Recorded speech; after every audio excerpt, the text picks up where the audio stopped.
He changed the sound of rock forever, yet few ever knew the bitterness that sometimes hid behind his smile. Eddie Van Halen was a man worshipped by millions, but even guitar gods have wounds that never healed. Throughout his life, admiration often blurred into rivalry. Love turned to disappointment, respect to resentment. Behind the fame, there were 6 names that haunted him, men who shaped his journey but also broke pieces of his heart. This is the untold story of the guitarists who defined, challenged, and quietly scarred Eddie Van Halen. Randy Rhoads, the rival he couldn't outrun. In the early 1980s, the world of rock stood on the edge of a revolution. 2 young men, Eddie Van Halen and Randy Rhoads, were at its center. Both were prodigies, both redefining what a guitar could do, and both caught in a storm of endless comparison. For Eddie, the competition wasn't something he had sought, but it found him anyway. Fans, critics, and record labels couldn't stop pitting the two against each other. Eddie once said in an archived interview, "He was one guitarist who was honest. He said everything he did. He learned from me." There was pride in his voice, but also a tremor. As if he wasn't sure whether to feel flattered or threatened, he added, "He was good, but I don't think he did anything I hadn't done." It wasn't hatred. It was a fragile mix of pride and insecurity. The fear of being eclipsed by someone younger, hungrier, and terrifyingly talented. Randy Rhoads came from a classical background. His playing was structured, disciplined, and methodical, the polar opposite of Eddie's instinctive chaos. Their rivalry became symbolic: precision versus passion, technique versus instinct. Even Ozzy Osbourne, Randy's mentor, once admitted, "Randy didn't have a nice thing to say about Eddie." Maybe they were rivals. There was humor too, if dark. Rhoads' crew once taped a photo of Eddie Van Halen to the bottom of Randy's wah pedal, a joke that meant every time Randy played, he was literally stomping on Eddie. But behind that rivalry was something deeper: fear. Eddie had changed the world of guitar, and now others were speaking his language, sometimes even better than he could. When Randy died tragically in a plane crash in 1982, Eddie never got to make peace with him. The rivalry froze in time, never resolved. Years later, his tone softened. He began to understand that rivalry and admiration were 2 sides of the same coin. "Maybe I didn't hate Randy," he said in reflection. "Maybe I just saw too much of myself in him." In that moment, Eddie wasn't talking about music. He was talking about legacy, about how every genius eventually faces his own reflection. Rick Derringer, the copycat that crossed the line. It was 1978, the year Van Halen exploded into the stratosphere. Their debut album had just hit the shelves, and Eruption was spreading like wildfire across America. For young guitarists everywhere, it was more than a song. It was a challenge, a mystery to decode. No one had ever heard anything like it: the speed, the tone, the technique. Eddie Van Halen was no longer just another kid from Pasadena. He had become a phenomenon, the future of rock itself. That same year, Van Halen was touring almost non-stop. They were still hungry, still reckless, still proving themselves night after night. And among the musicians who crossed their path was Rick Derringer, a respected veteran, the man behind rock and roll Hoochie Coo. For Eddie, Derringer wasn't just another guitarist. He was one of the guys he'd listened to growing up, a reminder of the world he was now trying to conquer. But admiration turned to disbelief one night after a show. Eddie came off stage buzzing with adrenaline and pride, only to find Derringer performing the same solo he had just played, not similar, but identical. Every note, every bend, every flourish was there, copied with surgical precision. Eddie later remembered confronting him. "Rick, I grew up on your ass. How can you do this? I don't care if you use the technique, but don't play my melody." Derringer brushed it off, treating it like a joke. But when he repeated the same solo the next night, Eddie snapped. He walked up to him, calm but firm. "If you keep doing that, you're off the tour." And true to his word, Derringer was gone. To outsiders, it might have seemed petty. Two guitarists feuding over a few riffs. But for Eddie, it was something far deeper. His sound wasn't just technique, it was his identity, the product of sleepless nights spent experimenting with amps and soldering homemade guitars. It was his soul on display. To see someone else replicated on the same stage felt like theft, not of notes, but of meaning. "It's fucked, you know," he told Guitar World, "because I copied some of his chops back then." But this was different. The difference for Eddie was intent. Inspiration was sacred, the passing of creative energy. But copying without acknowledgement, that was betrayal. Eddie could have made a scene. He could have called Derringer out in interviews or let the tabloids feast on the drama, but he didn't. That wasn't who he was. He just drew a line, quietly and decisively. Years later, he'd laugh about it. "It's funny now," he said, "but man, I was hot back then." Derringer never publicly confirmed the story, though he later called Eddie a monster player. Nobody can touch him. Maybe that was his way of extending an olive branch, a silent apology between two men who had once admired each other. The experience changed Eddie. It taught him that in the world of fame, imitation would always follow innovation. But what mattered most was authenticity. "You can copy the licks," he said later, "but not the spirit." That became a philosophy, not just for music, but for life. Because Eddie knew something few understood, that greatness can be mimicked, but soul cannot. And that was the difference between a guitarist and a legend. Tom Scholz, the scientist versus the instinct. It was the late 1970s, a time when rock was evolving faster than anyone could keep up. Van Halen was the new wave, young and explosive, while Boston was already established, a band that had taken meticulous studio perfection and turned it into stadium anthems. The two groups shared a stage one warm afternoon, and what should have been a celebration of guitar mastery became, for Eddie Van Halen, a moment of quiet fury.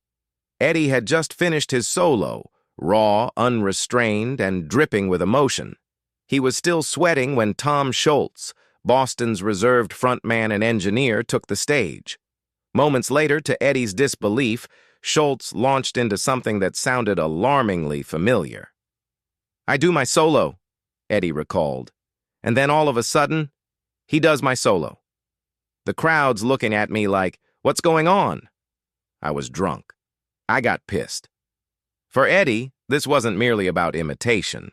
It was about what that imitation meant. Scholz wasn't a typical rock musician. He was an MIT graduate with a master's degree in mechanical engineering, the kind of man who built his own recording gear in a basement laboratory long before Boston became famous. He designed the Rockman amp, a piece of equipment that would go on to define the polished sound of 1980s arena rock. Every note Scholz played had been tested, measured, and perfected. Eddie was the opposite, a creature of instinct and chaos. He soldered guitar parts on his kitchen floor, blew up amplifiers trying to invent new tones, and trusted emotion over logic. He wasn't chasing mathematical precision, he was chasing a feeling, something that couldn't be graphed or calculated. "If you think too much, you lose it," Eddie once said. "Music's about feel."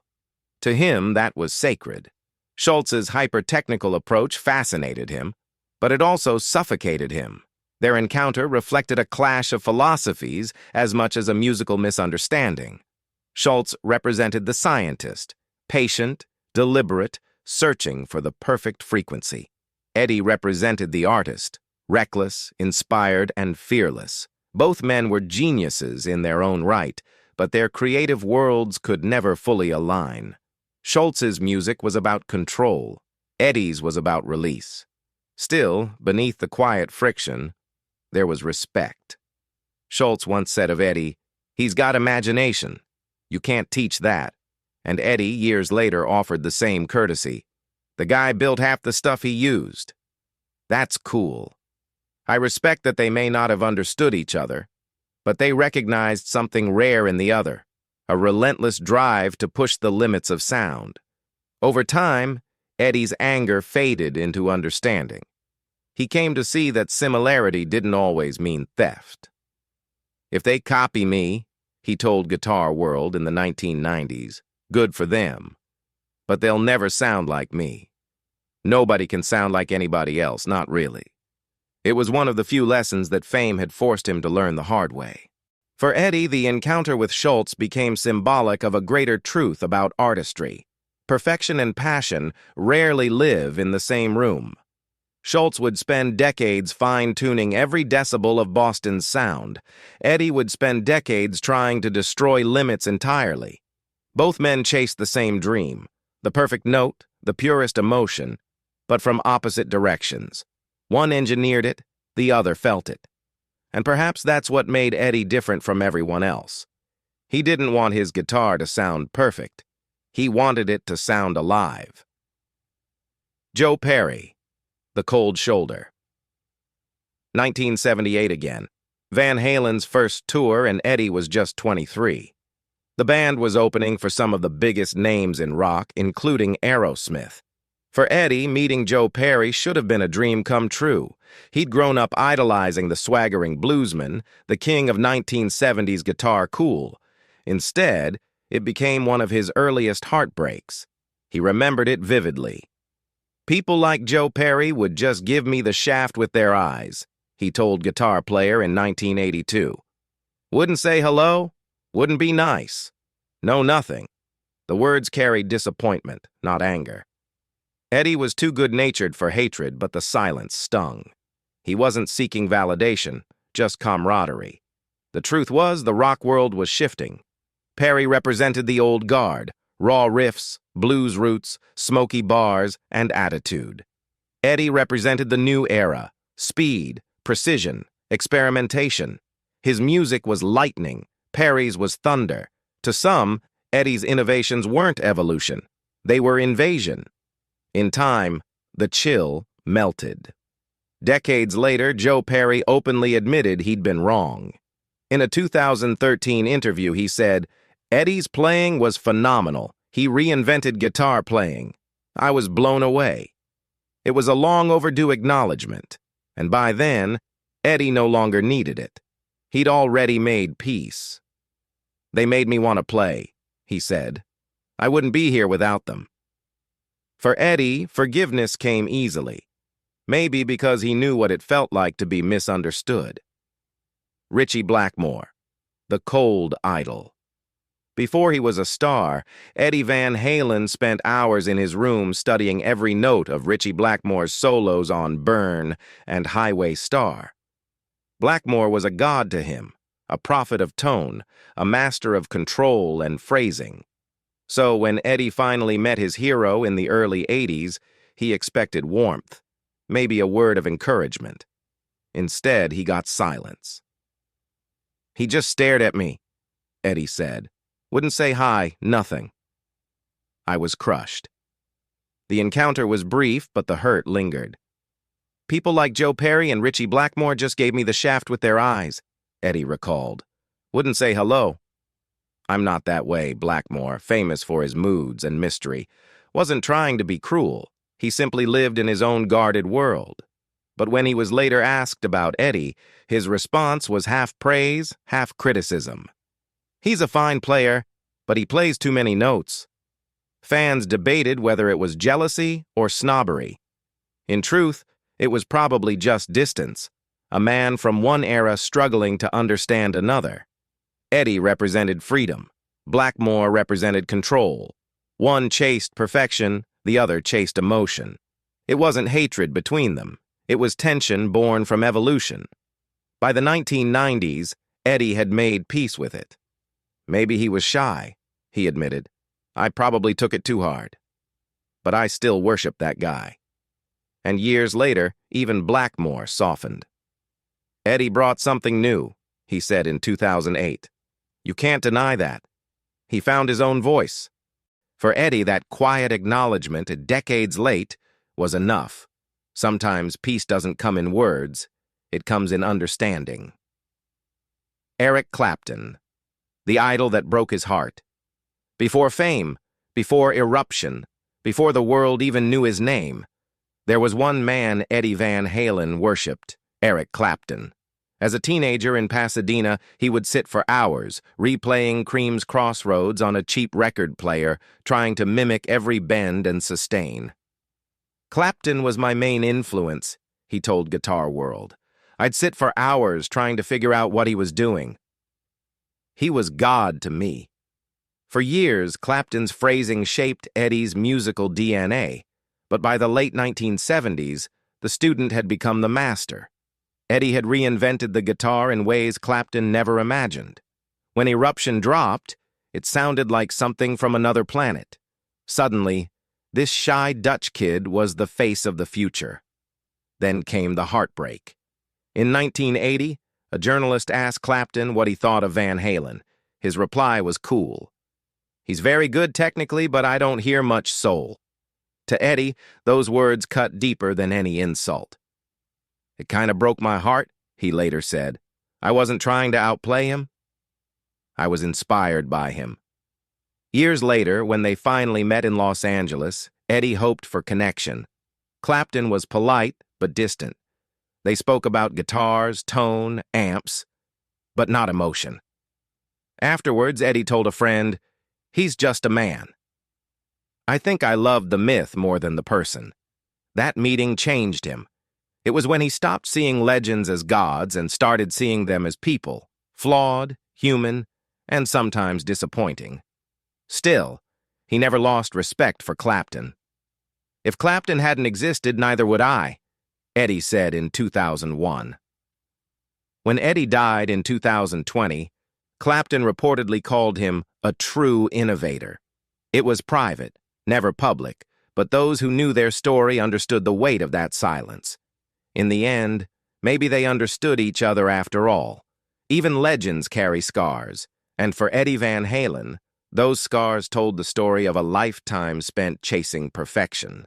Which of these rivalries surprised you the most? The heartbreak with Clapton or the rivalry with Randy Rhoads? Share your thoughts below, and don't forget to like, comment, and subscribe for more untold rock stories.